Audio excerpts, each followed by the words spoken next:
MIM के doctor ईमान को दीजिए। एक करके मैं अपना भाषण समाप्त करता हूँ। अस्सलाम वालेकुम। कि हमारे लोग गरीबी में जमीन बेच सकते हैं, लेकिन सीमांचल का आदमी जमीर नहीं बेच सकता है। चंद जमीर फरोश हर जगह होते हैं, तो उन लोगों की परवाह मत कीजिए, न उन लोगों का तस्करा कीजिए, न वो लोग तस्करे के लायक हैं। जो लोग मस्जिद तोड़ने वालों के साथ चले जाएं, जो लोग बिल्किस की आबरू लूटने वालों की सरपरस्ती करें, जो लोग सीए जैसे बातिल कानून की पैरवी करने वाले के करीब चले जाएं, तो वो अपनी नस्लों के नहीं है, तो हमारे और आपके क्या हो।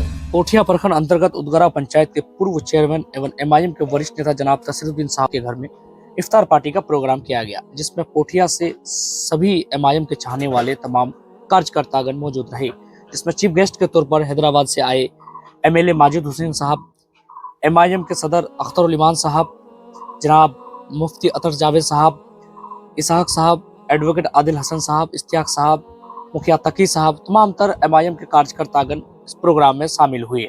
और इस प्रोग्राम में शामिल हुए सभी का दिल से एमआईएम के वरिष्ठ नेता जनाब तसरुद्दीन साहब के द्वारा स्वागत किया गया। पार्टी में शामिल हुए सबसे पहले अरे भाई, खुलूस के साथ लोग अफ्तार का एहतमाम करते हैं, अपने दोस्त अहबाब को दावत देते हैं।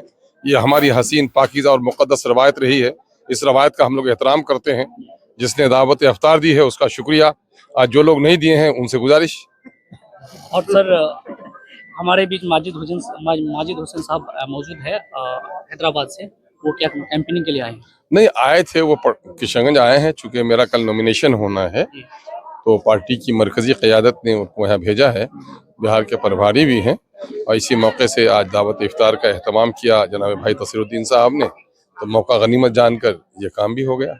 ये पहला ऐसा मौजमा देखा जा रहा है पोठिया में, जिस तरह से लोगों का इस बार मतलब जोश लग रहा है। क्या लग रहा है सर? क्या आपको एमआईएम ने बहुत सारी नई चीजें दिखाई हैं। नौजवानों के दिलों में जो जोश और जज्बा इस वक्त आप देख रहे हैं, आज से 10 साल पहले नहीं देख रहे थे। नौजवानों में हौसला जगाया है, जोश और जज्बा जगाया है। हमारे बूढ़े जो सियासत से घबरा गए थे, हौसला मंदी के साथ वो भी अब आ रहे हैं। दरअसल वो दौरे यतीमी में आदमी अपने ख्यालात का इजहार नहीं कर सकता, और जब यतीमी का दौर गुजर जाता है तो उनके हौसले बुलंद होते हैं। आज हमारे लोगों के हौसले बुलंद हैं। सर, पोठिया में एक बुरी खबर है एमआईएम की, लीजिए कि महागठबंधन को छोड़कर लोग जेडीयू में शामिल हो रहे हैं, जो पूरा कद्दावर नेता कहलाते हैं। ये मतलब इस पे आप लोग कितना इफेक्टेड होगा? सुनिए, ये गलत फहमी मत निकलिए। कुछ लोग हैं चौक चौराहे पर हंगामा पार्टी, जिन लोगों को मिल्लत अजीज है वो कभी भी अपने जमीर का सौदा नहीं करेगा। और जो लोग शरीयत के दुश्मन हैं, उस शरीयत के दुश्मन के साथ अगर कोई जाता है तो मिल्लत का फर्द नहीं है, इसलिए उसकी परवाह कभी नहीं कीजिए। मुझे यकीन नहीं, कामिल और पुख्ता एतमाद है कि हमारे लोग गरीबी में जमीन बेच सकते हैं, लेकिन सीमांचल का आदमी जमीर नहीं बेच सकता है। चंद जमीर फरोश हर जगह होते हैं, तो उन लोगों की परवाह मत कीजिए, न उन लोगों का तस्करा कीजिए, न वो लोग तस्करे के लायक हैं। जो लोग मस्जिद तोड़ने वालों के साथ चले जाएं, जो लोग बिल्किस की आबरू लूटने वालों की सरपरस्ती करें, जो लोग सीए जैसे बातिल कानून की पैरवी करने वाले के करीब चले जाएं, तो वो अपनी नस्लों के नहीं है, तो हमारे और आपके क्या हो। सर, एक रिसेंटली जो मुख्तार अंसारी साहब का देहांत हो गया है, तो उसमें मिलने गए थे औसत ओवैसी साहब, उसमें कई तरह के उस पर टिप्पणी कर रहे हैं सर। कुछ लोग उस पर आरोप लगा रहे हैं, कई तरह के उस पर आरोप लगा रहे हैं। सवाल ये पैदा हो, वो गैंगस्टर रहकर कैसे जा सकते हैं? बिल्कुल भाई, उस पर क्या मामला हुआ, उस पर इल्जामात रहे हैं। मामला ये रहा है कि उनका खानदान फ्रीडम फाइटर का खानदान रहा है। जिन लोगों ने मुल्क को आज़ादी दिलाने में कुर्बानियां दी, उसका खानदान से उनका रिश्ता रहा है।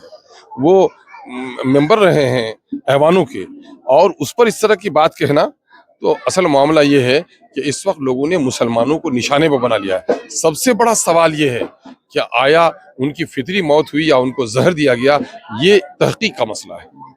और सर, पोठिया में है, तो पोठिया में हम चाहेंगे कि इस बार अगर आप लोग यहाँ के लोग आवाम को मौका देती है। पोठिया में सबसे बड़ी कमी देखा गया है सर, गर्ल्स कॉलेज नहीं है, डिग्री कॉलेज नहीं है, हॉस्पिटल में डॉक्टर नहीं है, बहुत सारी परेशानियां है सर। सिटिंग एमपी साहब यहाँ से रहने के बावजूद भी कोई तरह का विकास नहीं हुआ है सर। इस बार लोग यहाँ से परेशान है, क्या आप ये उम्मीद कर सकते हैं इस बार? देखिए, सिर्फ पोठिया नहीं, पूरा सीमांचल इस वक्त महरूमी के दौर से गुजर रहा है। जहाँ कॉलेज है भी, वहाँ टीचर भी नहीं है। इनके अब्बा के ज़माने में एक हॉस्पिटल बना था, जो आज भूतखाना बना हुआ है। ये लोग काम के कभी नहीं रहे हैं। और हम लोग सिर्फ एक हॉस्पिटल और कॉलेज की बात नहीं करते, बल्कि सीमांचल की जो अभी रिपोर्ट आई है जाति आधारित गणना में, कि पूरे बिहार में सबसे पिछड़ा है, तो इसके पिछड़े होने के जो असबाब हैं, चाहे सड़क हो, चाहे हॉस्पिटल हो, चाहे रोजगार हो, चाहे कॉलेज हो, इन तमाम तर खतूत पर काम करना और सीमांचल के स्पेशल स्टेटस की लड़ाई लड़ने का इरादे का नाम ही तो एमआईएम है।